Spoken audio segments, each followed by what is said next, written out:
Hello po, ayan po pala yung mga kaganapan ng Christmas. So, ang tagal ko rin din nakapag-upload.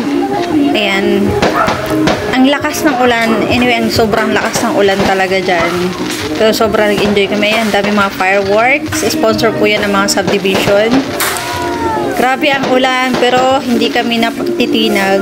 Lahat hindi natitinag. Nagpapayong ang lahat.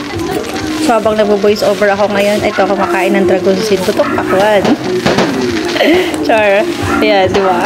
Ang gaganda ng mga fireworks dyan. Actually, nag-enjoy kami lahat dyan. Nung una nga is wala halos umupo dyan sa mga upuan. Kasi natakot sila sa malakas na ulan. Pero kami ng mga kids ko, ayan. So good, atak.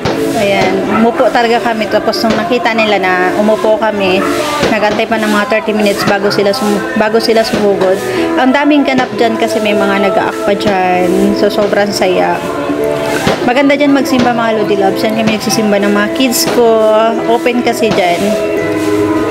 Parang park yan ng subdivision. Ayan. Ang saya lang lahat. Sobra. Hindi natinag kahit malakas ang ulan. Dinaan lang sa papayong-payong para mapanood yung mga kaganapan nangyayari.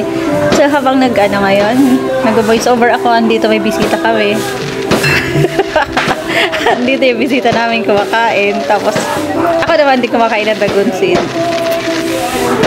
Diba? Ang daming ganap. But anyways talaga, Merry Christmas sa lahat and Advance Happy New Year.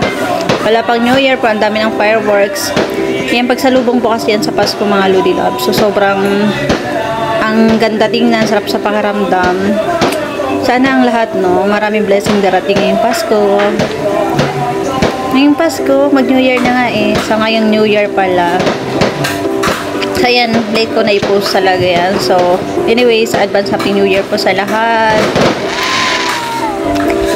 And diba, ang daming taong nanonood. Bye!